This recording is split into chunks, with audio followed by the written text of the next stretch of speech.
The blizzard screamed across the abandoned colony, rattling the metal shutters of empty prefab homes. Snow piled high against doorways, turning streets into white tombs. The settlement had been declared a failure a decade ago, its colonists long evacuated. Only scavengers came now, stripping wiring, fuel cells, anything of value. Daniel Hale trudged through the drifts, visor fogged with every breath. His suit's heater struggled against the cold, but he had work to do. One last sweep through the husk of this place before heading back to his freighter. He did not expect to find anyone alive. The sound reached him first, faint, like claws scratching metal. He followed it into a collapsed shelter, stepping carefully past ice-covered beams. In the corner, huddled in a nest of torn insulation and shattered blankets, lay a figure.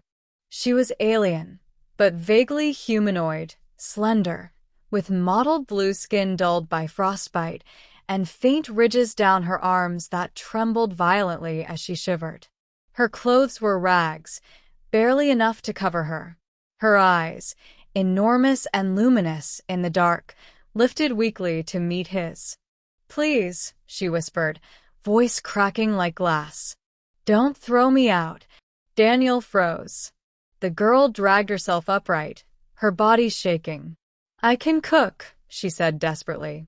"I can clean. I can bear your children if you need. Just don't leave me here." Her words tumbled out like an avalanche, words of someone who had begged before, who had been taught that her only worth was in service. Daniel's gut twisted. He crouched slowly, raising both hands. "Easy. I'm not here to hurt you. What's your name?" Her lips trembled. Sarah." "All right, Sarah." His voice softened, steady. "I'm Daniel, and you're not staying here. Come on, let's get you warm." Her huge eyes blinked in disbelief. The freighter's medbay was no hospital, but it had heat, blankets, and a working scanner. Sarah lay wrapped in thermal sheets, still shivering as her body fought to thaw. Daniel busied himself with heating broth.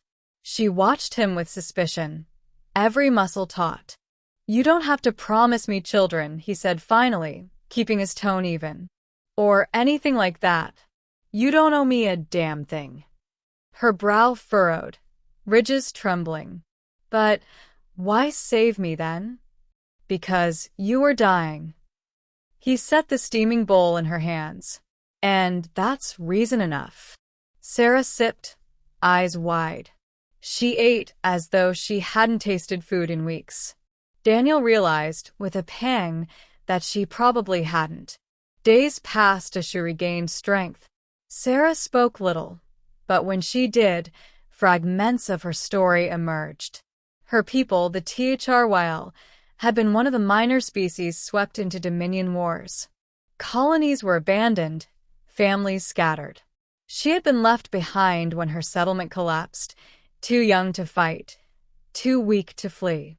"I thought if I offered what others wanted," she murmured one evening, staring into her broth, "someone would take me. Keep me. Not leave me in the snow." Daniel's jaw clenched. The galaxy was brutal, yes, but teaching a child to beg with promises of her body? That was cruelty beyond words. "You don't need to beg like that anymore," he told her firmly. "You're safe here." Her gaze searched his, as if waiting for the lie. But she found none. Slowly, she began to live again. Sarah discovered the galley one morning and insisted on cooking. Daniel expected disaster. But soon, the air filled with rich scents he hadn't smelled in years. She had salvaged spices from the colony, mixing them with his ship's rations into stews that tasted like something more than survival. "You weren't lying," Daniel said around a mouthful, grinning. "This is incredible." Her cheeks flushed a deeper blue. "Cooking, it makes me feel useful." "You don't need to prove your worth," he replied. But he let her cook anyway. As the weeks passed, their bond deepened. Sarah laughed quietly when Daniel cursed at broken wiring. She hummed when cleaning the galley, her voice lilting like snowfall. At night, she sometimes woke screaming from dreams of freezing alone, and Daniel would sit nearby until she calmed. One evening, as stars drifted past the viewport, she asked, "Why are humans like this?" "Like what?" "You save people without asking for anything back." Daniel leaned back, thinking. Not all humans do. But some of us believe no one should be left behind. That if you can help, you should. Her eyes shimmered. If more were like you, the galaxy would be different. Trouble found them sooner than expected. A Dominion patrol hailed the Iron Song during a routine run. The officer's eyes narrowed when he saw Sarah on the monitor. Charwile refugee, he sneered. They're not permitted to travel without clearance. Hand her over. Sarah froze, terror flooding her features. Daniel's jaw tightened. Not happening. The officer smirked.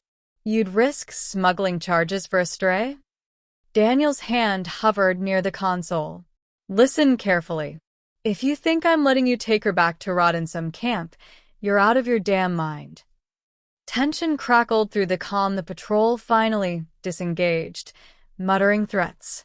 Sarah stared at him, trembling. You would fight them for me? Every time, he said simply. Her tears came then, silent, shining, falling like snowmelt. Months turned into seasons. Together, they carved a rhythm of survival and something more. Sarah's cooking became legend at frontier outposts. Merchants lined up to taste the stews she made from scraps, paying with supplies and credits. Daniel taught her navigation, repairs, the stubborn art of keeping a freighter flying. She, in turn, taught him While songs that echoed like wind through frozen canyons. They were no longer scavenger and refugee. They were partners. Family. One night, as the freighter drifted between stars, Sarah sat across from him, her gaze steady. When I begged you not to throw me out, she said softly, I thought the only way to survive was to offer myself away. But you, she swallowed. You gave me back more than life. You gave me myself. Daniel's throat tightened. He reached across the table, resting his hand gently over hers. You never needed to beg, Sarah, he said. All you needed was someone to see you. Her fingers curled around his, warm at last. Years later, stories spread across the frontier of a human captain and the alien girl he saved from the snow, of meals that healed homesick settlers, of songs that turned cold nights warm. Sarah never forgot the blizzard, the hunger, the desperation that had driven her to beg with words that weren't truly hers. But more than that, she never forgot the man who refused to treat her as a bargain to be bought, who saw her not as a servant, but as a soul worth saving.